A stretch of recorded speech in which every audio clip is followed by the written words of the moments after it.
Okay.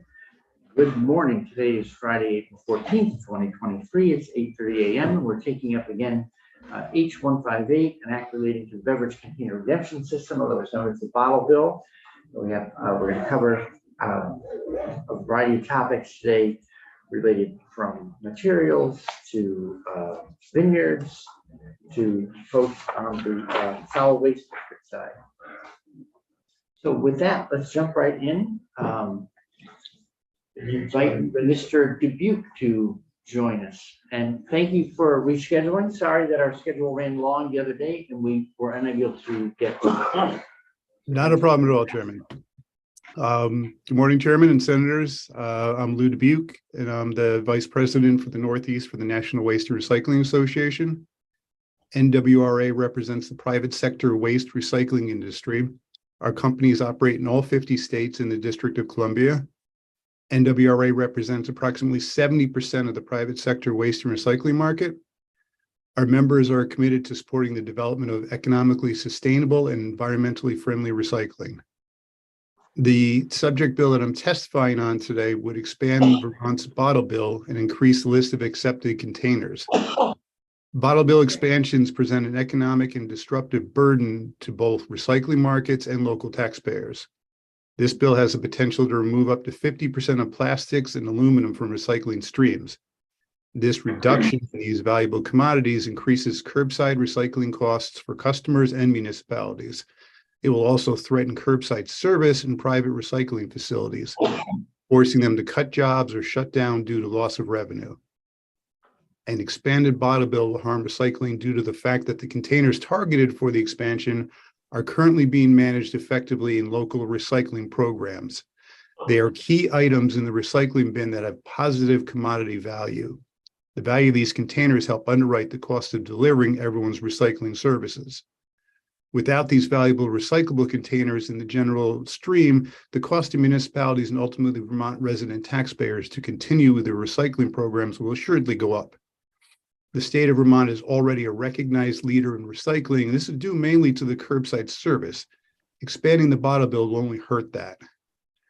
NWRA released a study that evaluates the impact of bottle bills on MRF costs and revenues and those impacts on municipalities. The study found that although deposits do lead to substantially greater recovery overall, they also lead to higher costs and lower revenue at the MRF as high-value materials move to the deposit system and out of the MRF. The research estimates that municipalities will see an increase of approximately $2.50 to $5 per household per year in MRF costs, depending on the deposit scenario. Recycling programs have weathered tough commodity markets for the last several years. The cycle has now passed and markets are returning, driving both demand and value for recyclable commodities. This is great news for all involved in recycling, from the residents to the municipalities to the industry, ensuring that the recyclables make it to the end market for reuse.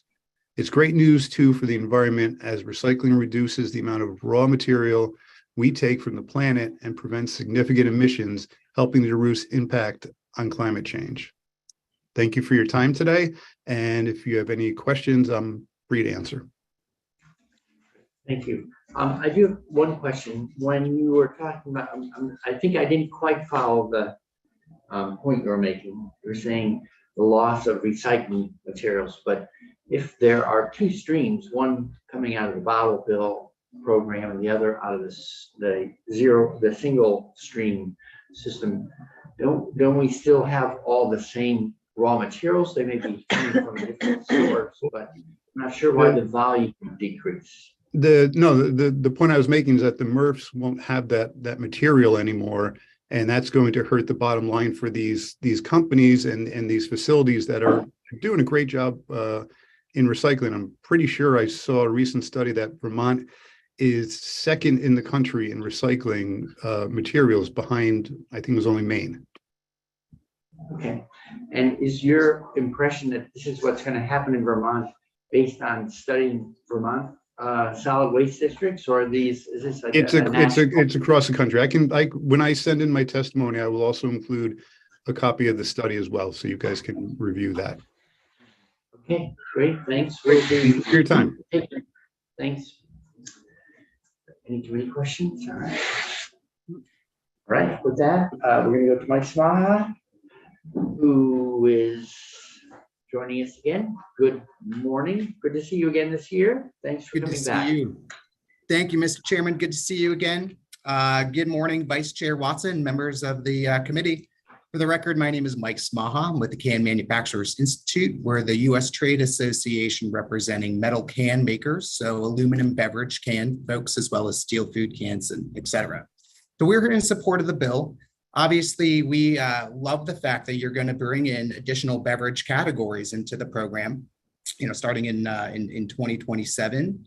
We wish that timeline was a little sooner, just because I think there's a lot of potential material that's going to be collected that would obviously come back as used beverage cans that we can then use to remake new products. But we really do appreciate the fact that you guys are bringing more beverage categories, and we think that's a really great move. Second point, I do want to kind of talk about curbside versus the deposit program. And we actually have some national research that actually shows that about 25% of all aluminum beverage cans that go through material recovery facilities via the curbside end up getting missorted. They may end up with other kinds of scrap or PET, for example. So that means that on average, 25% of aluminum beverage cans are lost just due to missortation at the MRF. So that's why we, having that source separated convenience through the redemption program is really vital for our industry as we're looking to increase the national recycling rate of aluminum beverage cans. And finally, I just want to show appreciation and thanks for the inclusion around label flexibility. This is really important for us on where the actual label, the VT and the deposit value can be placed on the can. As I noted in my testimony that I think you all received on Wednesday, we're running out of landscape up here on top of the can. So being able to print Vermont RV redemption value on the side of the can really does help a lot as we are out advocating for new programs in other states. So like we said, we're running out of landscape at the top of the can there. So with that, I just wanted to keep my comments brief, and I appreciate your time and happy to answer any questions you might have. Great. So one quick question, and I'm surprised that I always think of aluminum as the most valuable material type that goes through this, whether we're talking single sort or a bottle bill, and to lose 25% to missorting seems like a large loss. What's the rate at which aluminum through a bottle bill ends up going into, I guess, making new aluminum, right? Sure. So I know in Susan Collins' testimony from Container Recycling Institute, she pointed that the 10 deposit states on average have recycling rates of well over 80%, especially for aluminum beverage cans. So you can see that's a pretty substantial increase there. And is there a recycled content provision that ever is applied to aluminum cans? One of the discussions we've had is creating a market for recyclables by having a recycled content provision. And I've heard that more for plastics, but not so much for aluminum. I don't know if that's because a lot of aluminum cans already include a significant percentage of recycled aluminum. No, you're right. The average aluminum can is over 70% post-consumer recycled content. Of course, the more beverage cans that we can get back for reuse, we can increase that number even higher. So that's why we're out promoting and endorsing and supporting more deposit programs. Okay. Any committee questions for Mr. Swan? One last quick one for me. There was a time not too many years ago where aluminum was in short supply for can making. Is that supply chain issue gotten sorted out? It has, yes. And we've heard from the Brewers Association represents smaller craft brewers that starting over a year and a half ago that issue really was able to go away. And I think a lot of that has to do with just supply chain working itself out, plus investments in domestic aluminum can production here in the US to get more cans out to the market. Thank you again for your testimony. Senator McCormick. And this is a question for you, but really it's an open question to anyone who's testifying today. The argument made that we already have an operating system. We have for-profit waste companies that do recycling, and that this new proposed system would undermine the existing system and undermine the fact that we have a system that includes a profit incentive, or at least part of that system, and that it would undermine the profit incentive. And it's sort of a dirty trick on the people who've been in that business. Just explain to me why I still should support the bill. Explain why. I'd like to give an opportunity to respond to that argument. So if I understand your question correctly, curbside and a deposit program, and you're talking about the loss of material through curbside going over to the deposit program? Yeah. Okay. So Lou referenced the study that NWRA did. I know that he's going to be sending that to you. But I know in Susan Collins' testimony, she actually did a critique and kind of deep dove into the research and found that while, yeah, there is going to be some value loss, it's not as drastic or as large as a lot of people suspect it's going to be. In fact, it's pretty minimal. And she also found that the impact for Vermont households, when you add in all the additional beverage types into the program, is really only $1 a year.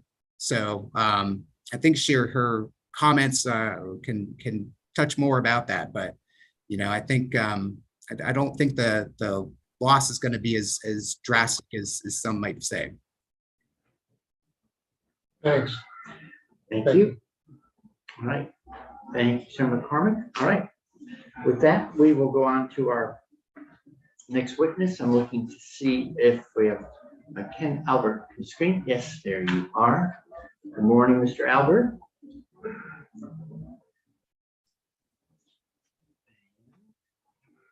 Yeah. Good to see you again. Thanks for coming back. And just so you know, at this point, your microphone is turned off.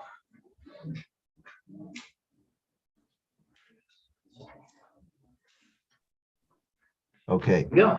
thank you. You can hear me now, right? Yes, we can. Okay, thank you. I'm Ken Albert. I started in the wine business in growing grapes 25 years ago. I've been past president of the Vermont Grape and Wine Council, as well as continuing to be the founder and still manager at Shelburne Vineyard in Shelburne. So let me make a few points on this. The bill seems to recognize farm-based products, and in spite of us being grouped as an alcohol product, we're basically farmers dependent on basically growing our own product. One of the things that's unique about wine is it's got to have what they call the terroir. It's got to come from the place where the wine is produced. So basically we grow the grapes in Vermont, and we sell mostly in Vermont, as well as a modest amount outside the state, but we are farm-based. Number two, wine is only about 25 years old in the sort of the modern era in Vermont. The first wineries started about 25 years ago. In fact, we have our 25th anniversary this year. So we're pioneering. We're still collectively learning how to optimize a product that is a challenge, not just in Vermont, but in many other places, but particularly in Vermont with our climate. Have we had success? Yes. Between some of the older 25-year-old wineries, which are still around, and then some of the newer ones, especially emphasizing our natural origins, minimal intervention, both in the field and in the winery. We've actually have begun distribution beyond the borders of Vermont, which we all take great pride in. We're still small, and we're compared to the other beverage entities in Vermont or nationally. We're fairly small, and in Vermont we're actually tiny. We don't have the efficiencies that even a place, definitely not the efficiencies of a Napa Valley. We don't even have the efficiencies of a New York State. If we need someone else to help us in our farming in the field, there's virtually no source of labor that we can go to get. So it's an extremely challenging endeavor to basically approach any kind of cost optimization. So that brings me to the next point, which is the beverage collection matrix, and to throw us relatively small producers into this kind of environment is just for us extremely unsettling, and for us to basically have an economic viable way of managing that compared to some of the larger players in it, it's just not going to happen. The next point is, given if we do have such a challenge, we would be competing with most of the winemakers in the rest of the country that don't have that challenge. So that basically ties a portion of one of our hands behind our back. And just one other point I'd like to make is when we bottle our wine, we use a minimum weight bottle. And this is an example of that. And you could see on, I don't know if this is focused. It's Yeah, a little. okay. Yeah, Okay. I outsmarted myself putting the fuzzy background. But what this showed, this is a bottle without a punt in the bottom. Okay. The weight of this is about 15 ounces. Taking a Brand X bottle here, it has a punt in the bottom. It weighs about 25 to 30% more. Many wineries like us are going to the minimum weight bottle. It basically saves you the equivalent of 25 to 35% of the bottles of the amount of glass that goes into the system, whether it's done at the curbside or it's done with a bottle return. There are, it used to be in the industry that if you had a really good wine, put it in the heaviest bottle found. There are now some national wineries that are selling very expensive bottles and putting them in minimum weights. So whether this is a substitute for what you're doing, I don't know, but I think long term, if we in the industry, helped by perhaps some state agencies, take a look at this, any piece of glass will protect a content of wine equally well. So in any case, the main message I want to leave you with is we are a very small factor in what is a very large industry, and having to basically go through the matrix of the bottle return would be an extreme challenge and negative to what we're trying to do. So thank you, and I'm available for questions. Great. Thank you, Mr. Albert. How is, a quick question for you as a grower, how is the spring going in your vineyard? Well, the wonderful 85-degree day that we had yesterday scares us, because if our vines start to bud out too early and then we get a frost, that we could lose a year's worth of production. But I did enjoy the weather yesterday, and I did have a hamburger on my back deck for the first time in the season. But in general, Up till now, the winter has been good, but as they say, it ain't over till it's over. Sure, sure. When you say you're a small producer, so I don't want to ask proprietary information, but I don't really know what that means. Like, are you able to share with the committee how many bottles a year Surely. you produce? So we're probably at Shelburne Vineyard, we're probably the largest winery in Vermont, and we produce about 60 to 70,000 bottles a year. And there's probably 10 or so, or 15, maybe 15 wineries in the state. If you add up all the bottles that we produce compared to the amount of bottles in the system, it's probably minuscule. I mean, if you go to Napa Valley, we have 20 acres of grapes. In Napa Valley, anyone that has less than 100 acres of grapes almost doesn't exist. In New York State, we would still be considered, which is, let's say, a much smaller entity than Napa Valley. Our 20 acres in New York State would also be a relatively, we would be on the small end of things. And so Sure. the number of wineries that are in the state and the number of bottles that we contribute compared to the total number, let's say, of glass bottles, it's basically a very, very small percentage. Well, so I think the intent of the bill is that all wine would, have the same treatment, whether it's a Vermont wine bottle, Vermont producer, not a state producer. I think that's where the volume comes in, not so much what you all are producing. In terms of logistics, so I don't want to.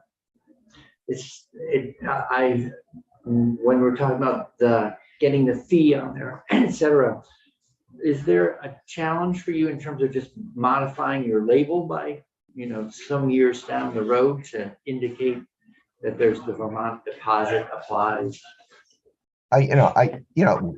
We could modify the label and add that to the label. That's not going to be the issue. It's basically, Okay. Do we have the facility to accommodate the bottle returns? And do we have the infrastructure and indeed the economics to navigate the expenses of the collection? Okay. And when you're talking about returns, are you envisioning that you're going to be accepting bottles back directly, or what's because we're also talking about building a more robust redemption system to go along with the increased number of products that are part of the program. And I'm just wondering what the rub is there from your point, what the concern is there from your point. I understand that if there is a redemption center within a certain distance of your facility, you may not have to collect the bottles. Is that correct? It will be worked out. There are some provisions related to size of town having a redemption center, and then there's an ease of return that's going to be sorted out in more detail as the PRO, the Producer Responsibility Organization, develops a plan that the secretary will accept. And ease of return is one of the criteria for designing an acceptable program. And sort of the extreme version is it should be as easy to return a bottle as to buy a bottle. I don't think we're going to get there, but we're aiming in that direction. I happen to, in my particular winery, we're on a main road, Route 7, right just south of Burlington. So, there's a lot of probably options for returns. If you go to maybe a more typical winery in the state of Vermont, in a pretty much largely rural area, they may not have the same infrastructure, and probably being smaller than we are, even more burdened than with the complications of that return. So, I mean, just looking at all these things just basically is of great concern. Sure, I can imagine. And the last thing is you mentioned state help. So when I was back in the House Ag Committee, we were doing things to help make sure that you could enter into current use before you ever had a year of production, things like that. So I know the state has been interested and tries to be supportive of the industry. Is there anything around this aspect that if you said, well, here's a helpful thing the state could do on this, what would that be? I think, if this thing comes to pass, obviously, overall, basically help in small producers navigating the system and allowing us to basically have similar costs to the larger operators. Okay. And also help with, I guess, the administration of the entire system. Being an alcohol producer, there's a lot that we have to go through with the state as is, and I think the state of Vermont Right. is generally supportive, but this would be a key factor, that if there is someone there that helps us through the system and doesn't Okay. just throw us in with a whole bunch of big operators. Okay, well, that's a good point, and I think a well-designed PRO would, certainly, that would be a design goal for us, that the PRO would not disadvantage, local producers in any way. Senator Watson. Thank you. So I just wanted to see if I could get some clarity to make sure that I'm understanding. So the biggest concern that you have is about the need to accept the returns yourself. Is that more or less true? The need to accept the returns, and also the economics that are involved, whether I'm accepting the return or responsible for returns that go elsewhere. So if you were exempted from needing to accept returns, that would help. Yes, it would. Okay, interesting. All right. Cool, thank you. All right, great. Senator McCormick. Whatever inconvenience or difficulty or expense you might find as a result of this bill, to what extent would that be offset by getting your bottles back and not having to buy new ones? Okay, in other words, can we recycle those bottles? Yeah, reuse rather than recycle. That is something that I think my reading of the industry, it hopefully could happen in the future, but right now there's no practical way, both, I guess, physically and economically, of actually recycling those bottles. We have a bottling line, and every bottle has to be exactly the same size. So we'd have to get back exactly the bottles that we basically manufactured the first time around, and then we'd have to have some kind of a recycling, cleaning, sanitizing system, and that doesn't exist today, and that we're probably quite a few years away from something like that. Thank you. Great. Any other committee questions for Mr. Albert? All right, well, thank you for coming in again. Wish you a successful growing season, and on a professional visit, I'm sure I'll be stopping by. Thanks. With that, I'd like to go to Mr. Knapp. Hi, I'm Rob Nappick from the. Can you just join us at the table? Yes, There's a sorry, I didn't there's a know how guest. this works. Yeah, well, you're the first one to be in person, so you're in the guest chair. All Thanks for right. coming in. Yeah, I'm Rob Nappick from the Vermont Wine and Grape Council. So the main, just adding to sort of what Ken brought up and based on some of your questions, we are all small producers, and then Vermont allows us to be the manufacturer. It also allows us to be retailers and distributors. And so the bill as it's written right now, there's sort of parts for all three of those sections. And it's a little confusing at this point what the actual burden will be on us as small producers. And our concern is that we are all relatively small, very minimally staffed, and we're spending most of our time farming and keeping track of things and putting up with compliance with alcohol is already a burden. And this extra burden, it's unclear how much extra work and costs this will be to maintain and to keep in compliance with. And that's one of the major concerns that we have. What is that actual burden?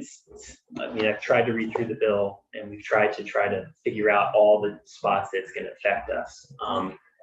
There is a provision in there for exemptions for the producer responsibility organization for liquor producers. That provision is already in the bill as written. That what role or how much money it's going to cost to be part of these producer responsibility organizations is unclear.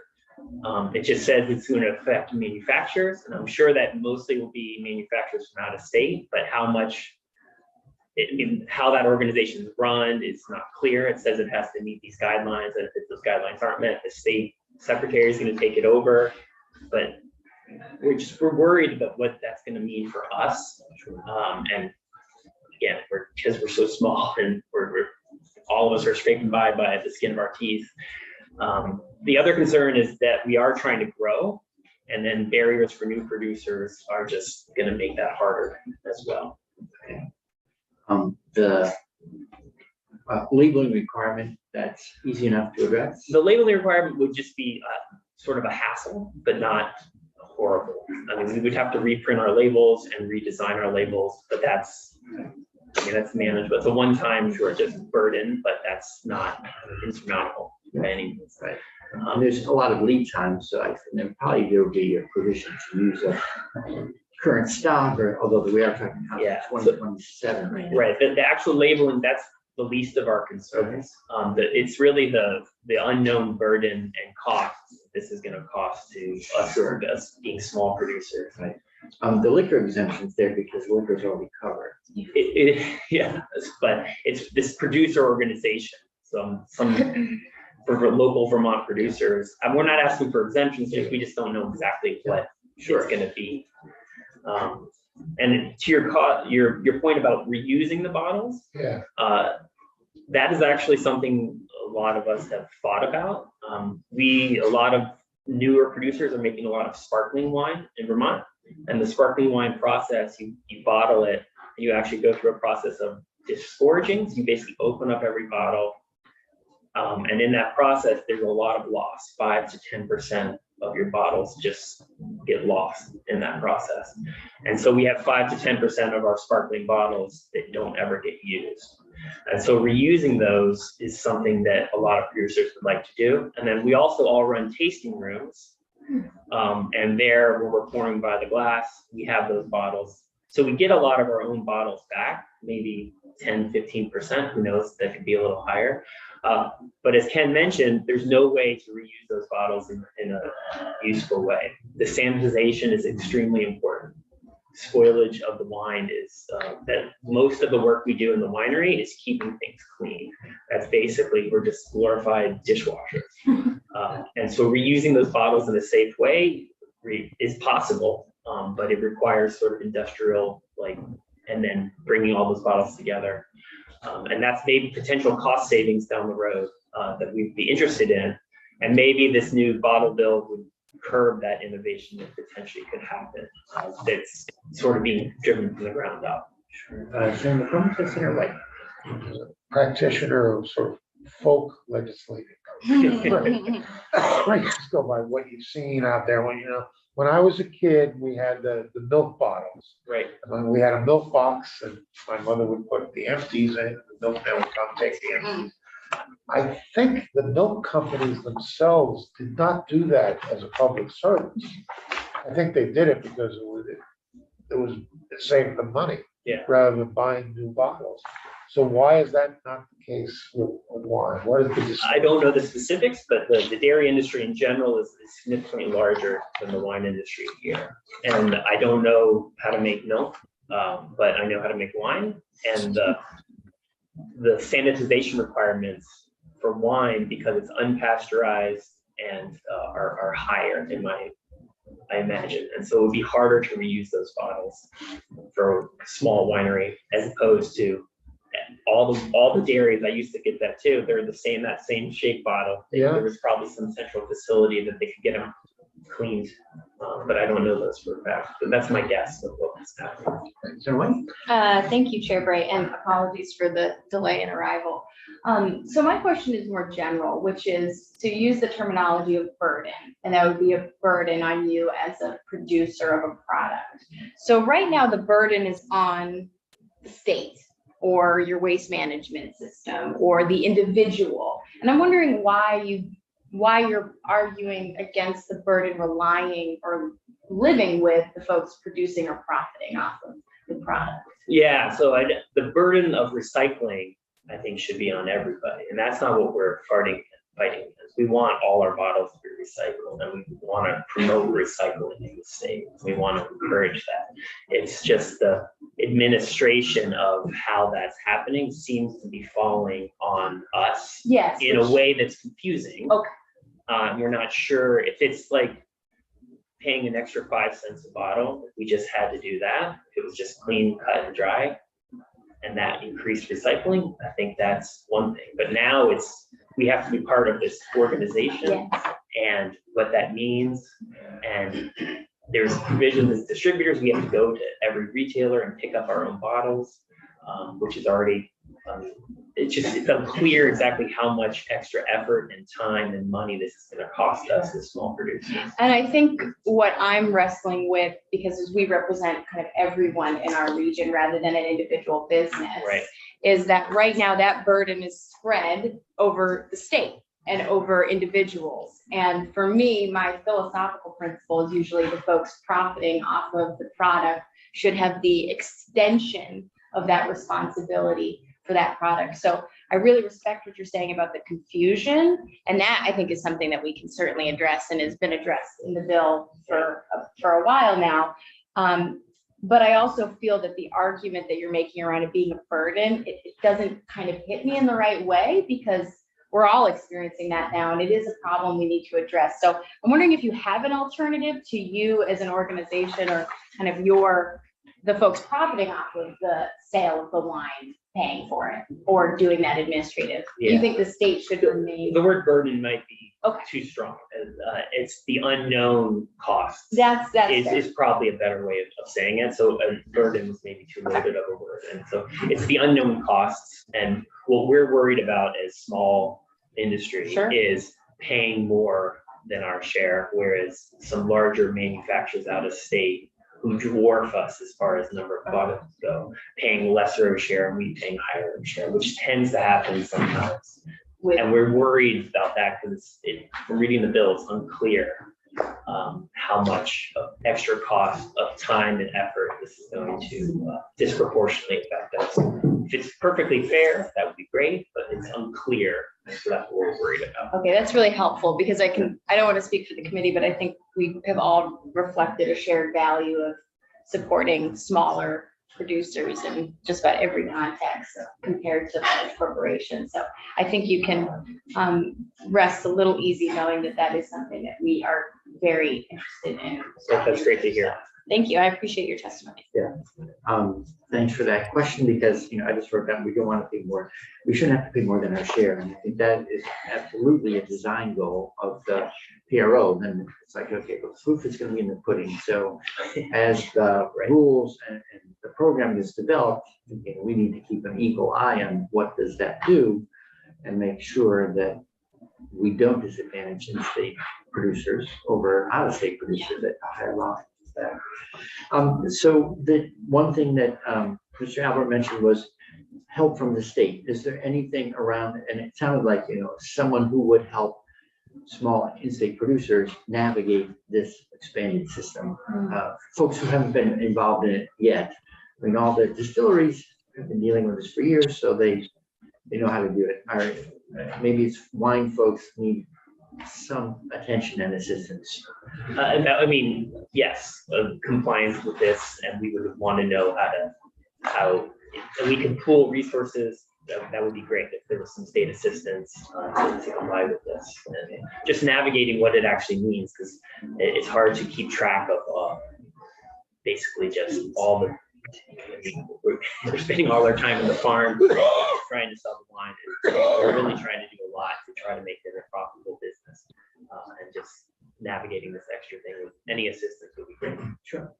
And so where are you located? I'm not familiar. with- Yeah, so I'm from Ellison Estate Vineyard. So our farm is in Grand Isle. Yeah. And our winery is located in Stowe, Vermont. And so we bring the grapes back to Stowe to produce the wine there. The farm is on the east shore of Grand Isle. And is there something about the east shore of Grand Isle that's a particularly good place to grow grapes? Well, so the islands in general are a great place. As Ken mentioned, this sort of hot before we have the early season frost is one of the biggest problems that we face. But the more temperate area of the islands and the lake effect there really reduces that frost concern. This is actually a very nice place from that point of view. The same, likewise, frost in harvest around harvest season. We rarely have to worry about those in the islands compared to other farms in Vermont. Okay. Mr. Watson? Thank you. So I just want to check in on a provision that's in the bill that I'm just curious about how this would apply to you potentially. Because you all are the manufacturers, the retailers, and the distributors of your product. Yes. Right? So that's a lot. So just thinking about, there's this one provision in the bill that says a retailer, which you I think would be, may refuse to redeem beverage containers if a stewardship plan that meets the requirements of the law has been implemented by the producer responsibility organization in the state, and the retailer's building is less than 5,000 square feet. And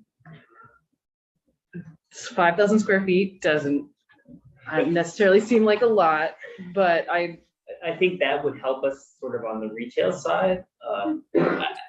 Again, it's sort of the unclearness is what we are concerned about. Okay. Yeah, I think that provision would help us, so we wouldn't necessarily have to be a collection facility. But again, the uncertainty is what we are concerned about. How big is your? Yeah, so on the order of scale, so in the whole of Vermont, there's roughly 170-ish acres of vines planted. So it's not a large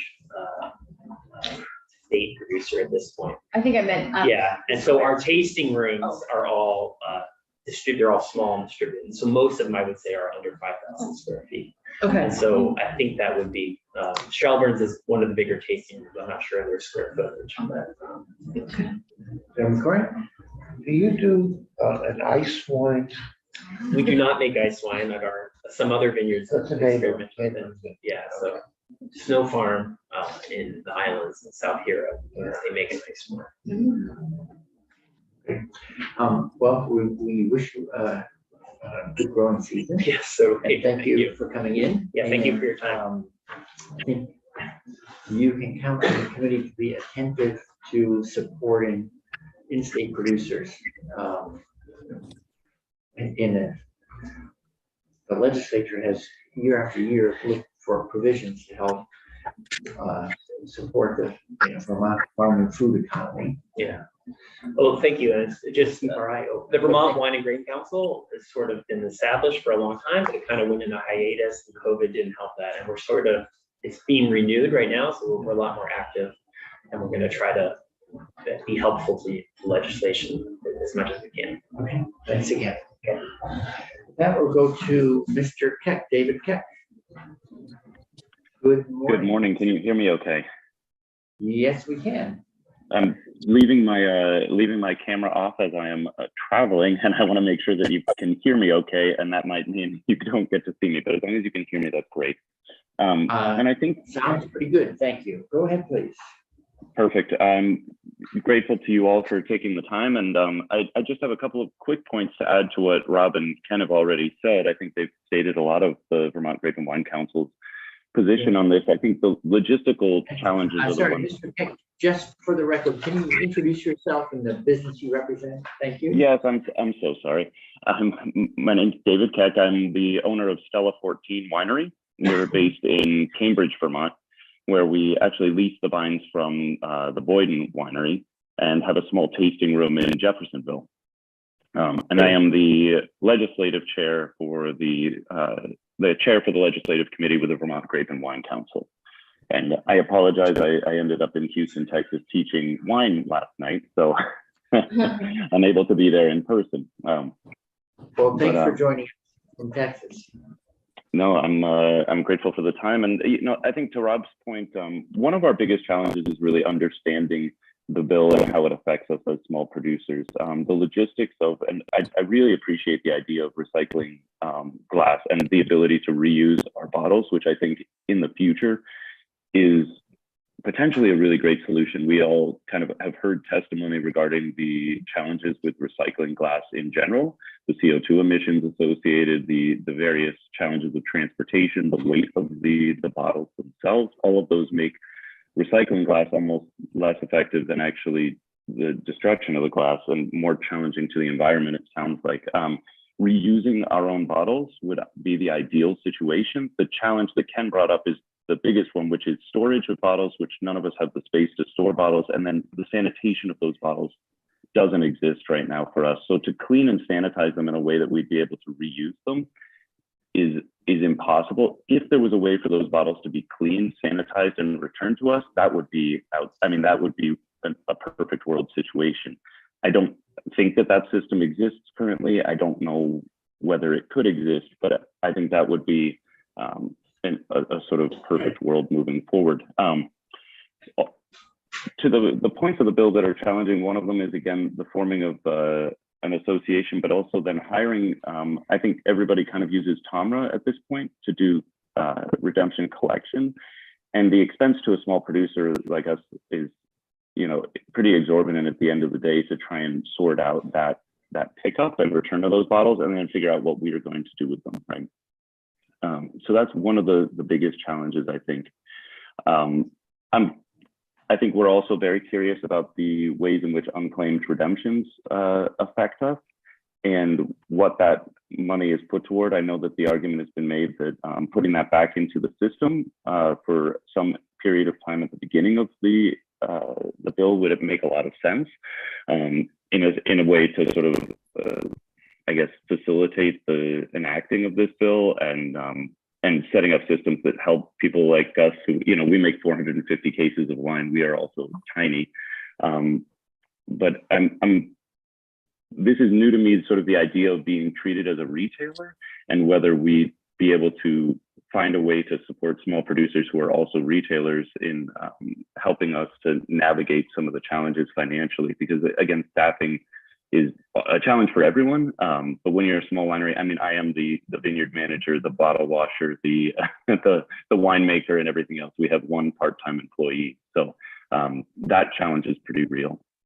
And so those are the big concerns. And I think and I'd like to throw cider producers in here as well. The small cider producers that bottle in bottles, 750 milliliter glass bottles, are also heavily impacted by what appears to be a pretty challenging bill for them. So I don't know whether there's a way to look at cider and wine producers under a certain case level, which is all of us. I mean, I don't think there's a producer in the state making more than 3,000 cases right now.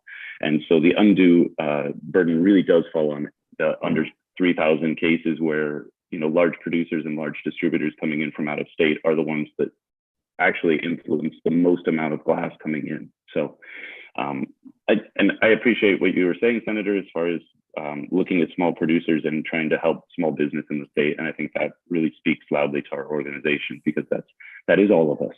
And it's really gratifying to hear that. And I guess we're just curious what that means and what that can kind of look like moving forward. So thank you so much for your time. I'm happy to sort of field any questions as well, although I think I'm mostly reiterating what Rob and Ken have been saying. Okay. Any questions from Mr. Keck? All right. So thank you. I mean, the thing I jotted down for the third time as we're taking testimony this morning is something I jotted down, the word navigator. So if we've routinely tried to facilitate in-state, our farm and food industries. So having a navigator for a new obligation of producers makes a lot of sense. Senator Watson. Yeah, thank you. I am wondering about larger producers. How common is it for a larger producer to be all of the things I just described, the retailer, the manufacturer, and the distributor? Extremely uncommon. It's Yeah, not. Most of us do all Okay. of those things because it's the only way to have a profitable business right now. When you're, only producing 500 cases of wine, if you're selling that into distribution, then you're losing about 50% of that margin. If you're producing under 1,000 cases, that's pretty unviable. It just doesn't work financially. So the larger producers tend to sell into distribution and have somebody else retail. They'll do some direct to consumer sales, and that's where I think things might get a little confusing, because that, I guess, would be considered retail. But most of us have in the state, most of us distribute for ourselves. Okay. And do you know if that applies to like the cider industry as well? That would be a great question for Eleanor Leger with Eden Ciders. I don't know. And yeah. That's fine. Thank you very much. Thank you. So this is always a learning process. You just mentioned someone whose name I'm not familiar with. The cider maker, could you say that name again, please? Yeah, Eleanor Leger. She's Leger, I believe, and I can get that, but she's the owner of Eden Ciders. Okay, thank you very much. Any other committee questions for Mr. Keck? Right. Well, while you're away, I don't know if it's Texas-like temperatures, but it was about 80 here yesterday. It was the same temperature in Houston as it was in Cambridge yesterday. Okay. Yeah. All right. So thanks again, and thanks for your testimony. Thank you so much for your time. With that, we'll go on to Mr. McCann from North Branch Vineyards. Good morning. I have some handouts for you. Good morning.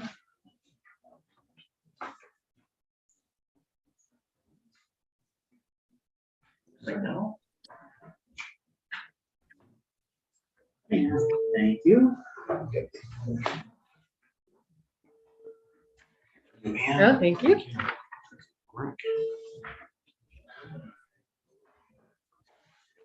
Glasses.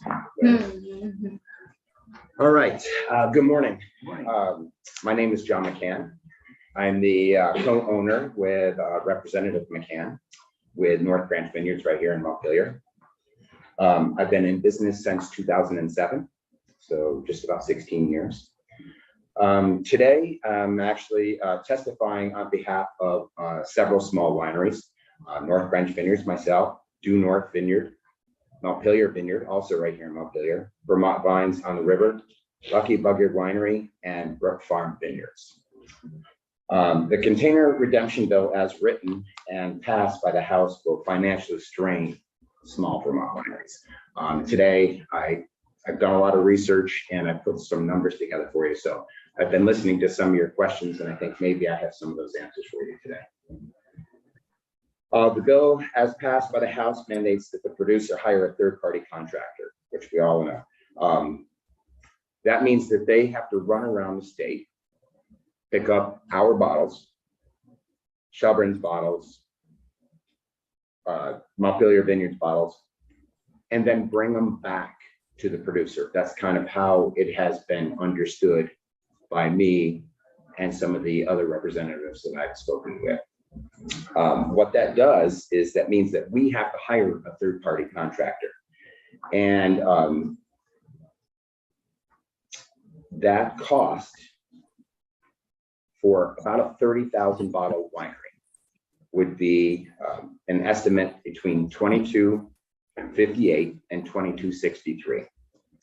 And that number came from Lauren Heil from the Vermont Conservation Voters. She reached out to Tomra to get some numbers for me to put that together. And on page 2, there's a table 1 there, and that kind of gives us the breakdown for you.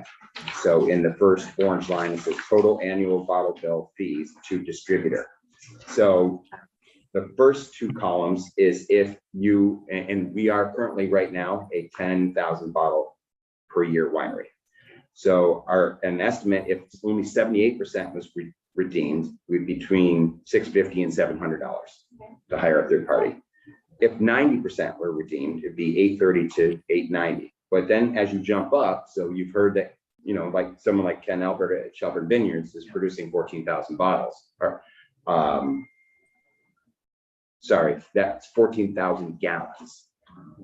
That's what his figure of 70,000 bottles estimates. Okay, so if you break it down, it's basically 5 bottles per gallon of wine. So as a 30,000 bottle, which is what I'm hoping to be in the next 2 to 5 years, at a 90% redemption rate, that's where our highest calculation could be. As of now, again, we're just scratching the surface on what all these costs are going to run for us. So these are just estimates. They could come in substantially higher, and we don't know that, and that could really hurt our bottom line and our profits. So the 15-cent deposit and the estimated third-party contractor fee of the $26.63 will reduce our current small profit margin that we have in the state. Talk a little bit about the state and its boundaries. So Vermont, of course, is a wonderful place to live and do business. We wouldn't want to do it anywhere else. We're very environmentally conscious. I know Ken talked a little bit about these low carbon bottles. We call those eco bottles. We also buy eco bottles, and it is a 25% reduction of glass, which actually reduces the carbon footprint out there as well. So we're all looking at ways to reduce waste and energy costs that go into producing wine here in Vermont. I think we're all very subconscious about that. I know that we are planning on building a new winery in the next couple of years, and we want to be LEED certified. So heat pumps, solar panels, the whole 9 yards. So we're really doing our part to keep Vermont as green as we can, because we are growing, we are farmers, and having the climate where it needs to be to produce our grapes is what we want to preserve here. Again, if we were to hire a distributor in Vermont, and I mean by distributor, somebody like Farrell's, Faker, or whatnot, it's a 50% reduction of our retail value. So if I sell a $20 bottle of wine, I have to sell that to them for $10. So you can imagine that if we have to go with a distributor and we're on top of paying this cost to TOMRA or whoever that third-party contractor will be, it's going to substantially hit our bottom line. That's a good question there. Yes. So I'm missing the connection between being included in the bottle bill and moving to a distributor. Yeah. Why? What's the? What I'm trying to do to break down to you is what the cost burden would be for us. Yeah. Okay, but if you, regardless of bottle bill, if you Mhm. move to a distributor, you face that same Yeah. change in margin, right? Is that a business decision? If you want to grow enough and use a distributor, Right. say, okay, I'm going to give up margin to grow sales. Or if you want to keep the sales yourself, you stay smaller, but you get a better margin. Right. I think if I kind of give you a little bit more of where I'm headed, you might see where Okay. I'm going with that. Okay. So again, most Vermont wineries are self-distributors, which is what I am. So we go back to that producer, retailer, distributor. We've heard that several times today. If I sell to a retail store, and this is where I'm just kind of giving the breakdown. If I sell to a retail store, I'm only reducing my price by 25%. So I keep that profit margin up a little bit. And here's where we go into it. So North Branch Vineyard's current cost of goods sold is $8.53 per bottle. That means the glass, the cork, the grapes that go into it, the labels, the capsules, and includes the label that we put in there as well. So our retail value ranges between $16.95 and $18.95 per bottle.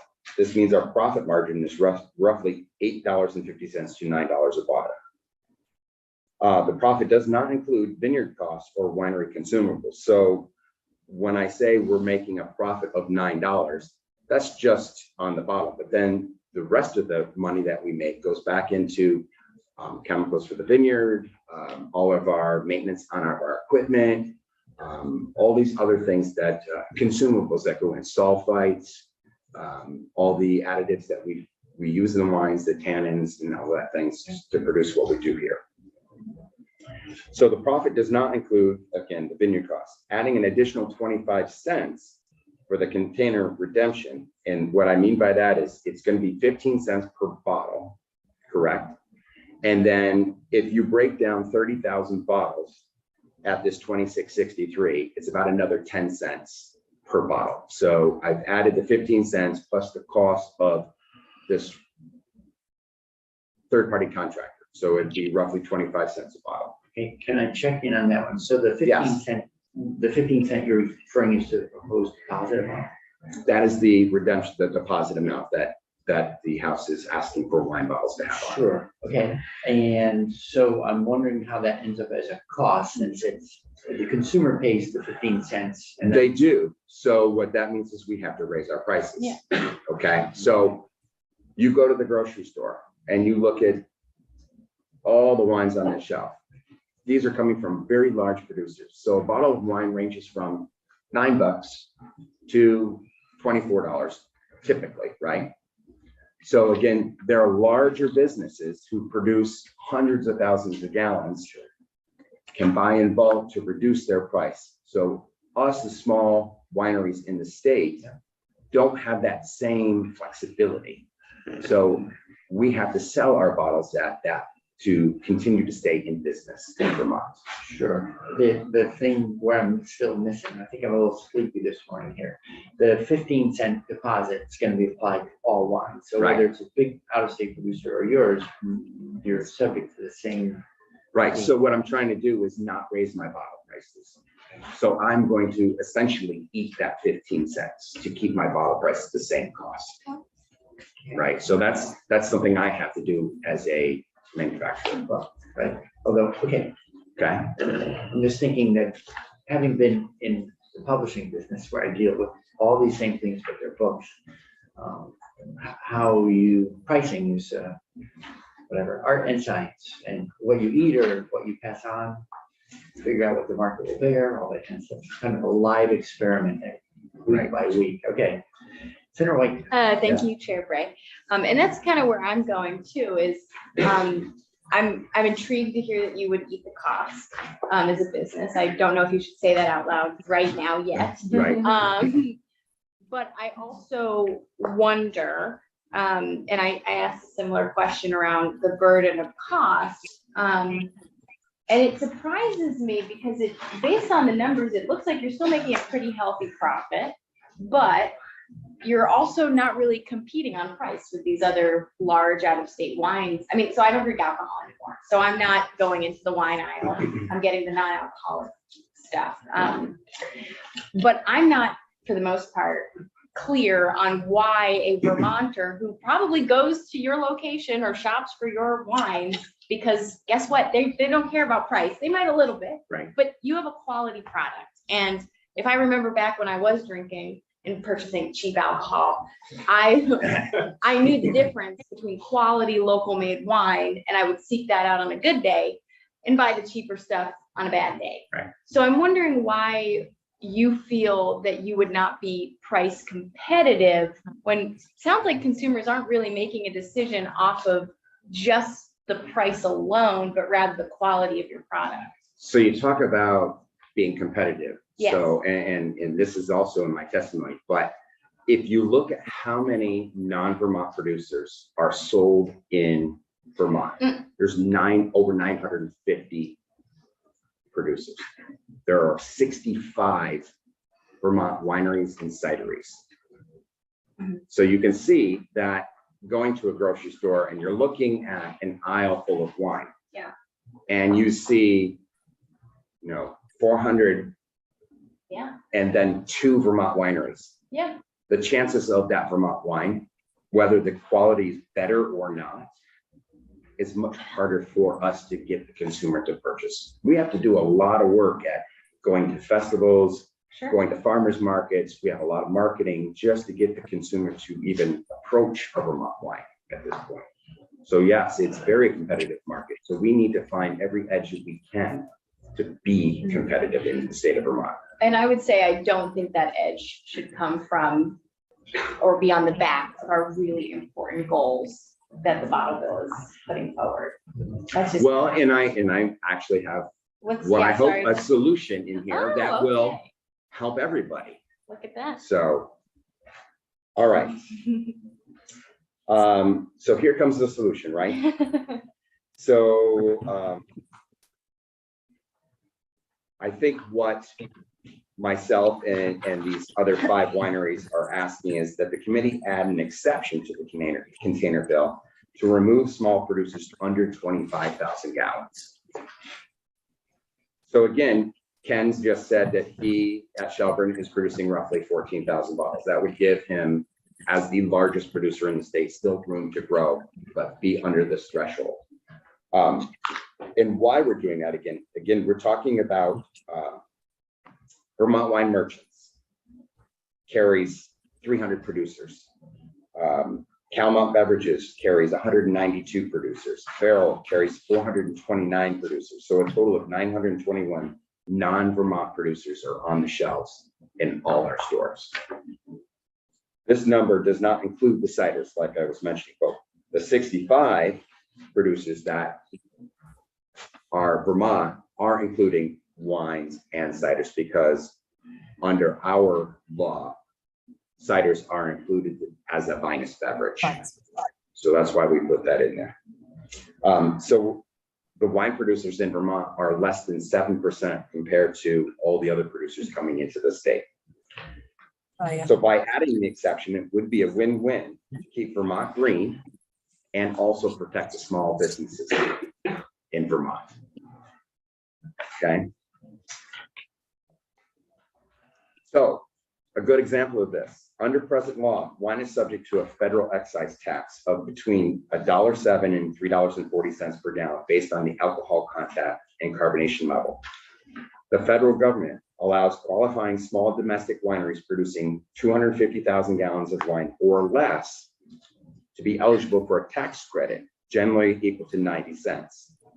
So what I'm trying to do is build kind of the same philosophy that the federal government has put together for collecting excise tax. They're trying to help protect the small industries and putting, let's say that word, the burden on larger producers. And that way we can kind of get everything in line with what the federal government is doing already for small producers. Sure. I mean, okay, thank you. I mean, it brings up, for me, not a lawyer, so we'd have to ask the lawyers. Yeah. Sort of Commerce Clause provision. Yeah. for- Well, so I Yeah, think can- Senator Watson actually asked me the same question about the commerce law earlier, so I'm a little bit prepared for that. Nice. So yeah, so Commerce Clause means that all small producers, whether they're in state or out of state, would have to be under this Yes. 25,000 gallons, Yes. okay? But if you look at the 921 producers that the state brings in, I will guarantee that they all produce more than 25,000 gallons of wine. So that Commerce Clause wouldn't necessarily affect those 921 producers. There may be a handful out there that are small, that are selling in the state of Vermont. But typically, if you're that small, you can't afford to hire a distributor, which is where I was going with the distributor, right? So if you're a small producer trying to hire into another state, if you're not making more than 25,000 gallons, it's not cost effective. So it's going to, again, eat into your profit margin, your bottom line. So in the bottle bill, under the terminology of beverage, it's written that beverage means all drinks in liquid form and intended for human consumption, except for milk, dairy products, plant-based beverages, infant formula, meal replacement drinks, or non-alcoholic cider. What I would like to add in there is, or wine produced by wineries with production rates under 25,000 gallons annually. And that means any producer selling in Vermont under 25,000 gallons annually. Thank you, Chair Bray. So yes, it is also my understanding that we couldn't just exempt Vermont wines. That would be against the The commerce commerce laws. laws. So that makes me, I love your solution as a way to put forward an idea. It doesn't feel like it actually gets at the core of what you're suggesting, which is that Vermont producers, in fact, to be subject to this law would have an undue burden. So that I would love if there is someone out in the world who has the list of those full producers, the folks talking about, who gets that actual number, not asking you to do Right. it, but if there is maybe someone who lobbies for you, looking at the camera. I think Who does. Claire Buckley is the lobbyist for the distributor. Okay, that would be helpful. And then, wouldn't this be confusing for consumers? I mean. Well, no, to- because we already actually, so So the yeah, if you state, could walk me through what would Yeah. happen if we did this? And I go into the liquor store or the Mhm. wines or your wine store, right? and there's 2 bottles. And one is made in a distributor that's over this and one's made in one that's under this. How would I, as a consumer, know?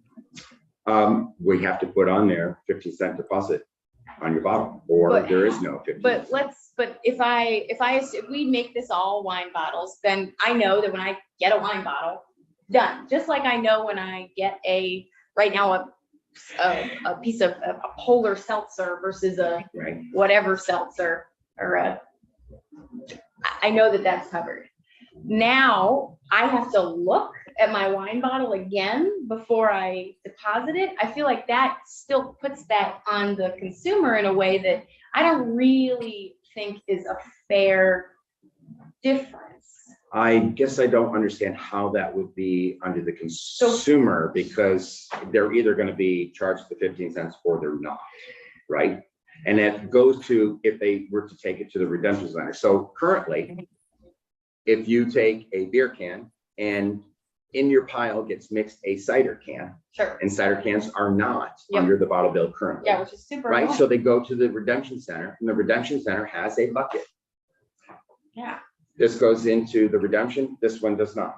So they separate them there at the redemption center. So a similar situation would happen. The redemption centers are gonna have to know, just like they do now, which bottle is redeemable and which one isn't. Ooh, okay, that's tough for me because it either requires me as the purchaser to decide, oh shoot, what is that? I don't see it, but that doesn't make sense to take it. Or it requires our redemption centers who are already telling us that that's a tough thing to do in the moment. It seems like a burden on them rather than the folks who are profiting. This is all new territory. No one's really gonna know how this is going. So why should we just throw it all in now instead of trying to develop it over the course of time to see how it plays out? Oh, I think because we could discuss that. We could have a good conversation about that. Maybe not over a glass of wine, but over something more. Sorry, my wife can't drink alcohol anymore either. There we go. So we have a lot of non-alcohol. Thanks, yeah. All right, yeah, the program doesn't roll out, I mean, isn't fully implemented until 2027. So I appreciate all the logistical challenges you're bringing up, and thank you for bringing forward language to help spur us to think about more things. I think all the participants in the development of the PRO are going to need to we'll have to make sure that the PRO is constructed in a fair way. I guess my bottom line is the bottle bill is still very confusing for everybody. And, how many years have we now tried to get this bottle bill passed? Yeah. And long. I still don't think we're quite there yet. I know last year it passed the House, passed the Senate, but it didn't make it back in time to go back to the House, which is why it didn't pass last year. And last year had more holes in it than it does this year. So yes, I think every year that this is dug into deeper and deeper, we're coming up with better solutions. Again, we want to see recycling as well. That's not what we're trying to do here. I'm just trying to keep the cost minimum for small producers. So us small producers can stay in business in Vermont. Okay, great. And just, to put in the other tray on the scale here, there are a lot of people say, why are we waiting till 2027? It should have been done a long time ago. Very confusing that certain alcohol, 2 bottles that might look somewhat similar, one is 15 cents, the other one doesn't. What kind of system is this? So as you can imagine, there's philosophies going both directions. So can I add a couple of extra points in here if I have a second? Currently, you know that the Vermont Department of Liquor and Lottery distributes the liquor bottles. They also turn around and pick up all the empty liquor bottles. I happened to be at the solid waste place a while back and watched a Vermont Liquor and Lottery truck pull up, open up the doors with all the redemption bottles and throw them in to the general recycling. So here we are trying to keep our glass clean to resell, reuse, and it got all mixed in with all the other plastics, boxes and everything else there. So we definitely have to figure out how and why that's happening if we have a redemption system already in place. So are you saying you watched the Department of Liquor Lottery show up with a load of liquor bottles and put them into a mixed recycling stream? I absolutely did. Okay, well, that's an interesting thing and certainly not part of this bill, Yeah. but not helpful Right. in terms of handling materials That license for their plate. best value. Yes. Senator Watson. Thank you. So wondering if you happen to know how small manufacturers have done in the other states where, like Maine, where this is already included. So I did reach out to a few wineries, but nobody had responded. Okay. So I was trying to collect that data Yeah, for yeah. you as well, but I couldn't come up with that. All right, thank you. In time. Thank you. Also, the nips that you get in liquor are not got a deposit on them. Yeah. Yeah, okay. But the sun hasn't even gone down yet, so. And the last thing I gotta say is, you also notice that wine is now coming in convenient cardboard boxes. Yeah. So here we are trying to recycle clean energy. What we're gonna do is we're gonna push the industry to rethink how they package their wine. And now we're gonna be generating more trash. I am noticing more and more wine in cans. Yeah. Yeah, well, of course, cans would be under this bottle bill, but I think that was a whole industry. And then something I just recently read in Colorado is that they are trying to ask wineries to peel the labels off the cans. So if you peel a label off the can and it gets, the aluminum can gets to the recycling center, they don't know who it belongs to. And they're doing that because these beer cans, they're trying to push the idea of that the labels are collectibles. Wait, what? Well, I have that article and I'm happy to submit it to Judith so you can all read it if you'd like, but Yeah. sure. okay. Right, Yeah, and thank this you. bill requires a SKU and a barcode on all Right. product in order to, in foreseeing a day where most of the handling will be automated, as opposed to going to a local redemption center where someone's throwing cans all over the place. Well, and that brings up a good for Senator White when she said, you know, where does that burn? If we have barcodes on it and it's logged in the system is not redeemable, it would be kicked off to the Right. side rather than into the redemption side. Yeah. So automation would help that system. It may also be that a system like that would mean the literal transportation of things back to places of origin, et cetera, would disappear because the tracking would be accurate enough to know whose it was and whose obligation was. Yeah, we're not quite there yet. Senator McCormick, last question to you. Presumably, most of your customers, and I'm sure that the industry in Yes. Vermont, are wine enthusiasts. They like the wine. But I presume there's some element of enthusiasm for Vermont. Yeah. Do you have any way of knowing maybe by like where wines are sold? Are these loyal Vermonters or are they flatlanders who have this? So that's a good point. So we do have a small tasting room here in Montpelier, and we do have a small following in Montpelier. But we often sell our products at events and festivals. And at those events and festivals, 90% of those people are non-Vermonters who are buying our product, taking it back to their state drinking them or consuming them there, and then hopefully recycling those bottles to their state as well. Somebody in the house did ask me, well, what if a tourist was to come to Vermont, buy a bottle from me and drink it here? Well, how often have you gone out of state? You're not going to go to a redemption center with one bottle of wine and go collect your 15 cents, right? Hotels, where do all of those plastic masks, they go in the trash? Do they recycle those? There's so many unknowns about who recycles and who doesn't. I was just thinking because of the love affair that America is having, the world is having with Vermont, that you can just sort of have a little pass the price. on, Trust me, because I wish we had it's a more loyal Vermont customers product, like that, you know? because we would not all be, 10,000 bottle wineries. We would be the 100,000 bottle winery, right? Yeah. So Can It's having you, good beer. can you sell and ship product out of state? we can, but we have to have a license from the state of Vermont to do that. But are there others, you have to have a list of states into which you can and cannot ship? Yes, there are what we call reciprocating states. So if we allow wine to ship into their state, we have to allow wine to ship into our state. Okay. So I think there's only maybe 5 out of the entire union who don't allow that to happen. And is that an appreciable part of your business? I do not do that at this time, right? Again, I do have customers who travel here and take stuff home with them Sure, to sure. I those mean, states. one challenge I would think would be, it's a heavy product. It is, it would be about $35, $40 to ship 12 bottles to anywhere in the United States. So that's, again, but those are prices that you would definitely put onto the consumer as well. Okay. All right, well, All right. thanks so much for. Thank you. And sharing a lot of good information with the committee. Well, I'm certainly available if you guys have any questions beyond this. I look Okay. forward to seeing that article that you were. Yeah, I will send it off today. Okay. Okay, thanks. thank you, guys. Thank you. All right. With that, we're gonna,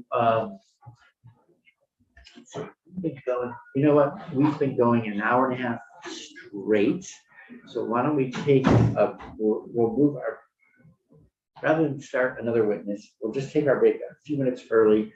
So we'll go from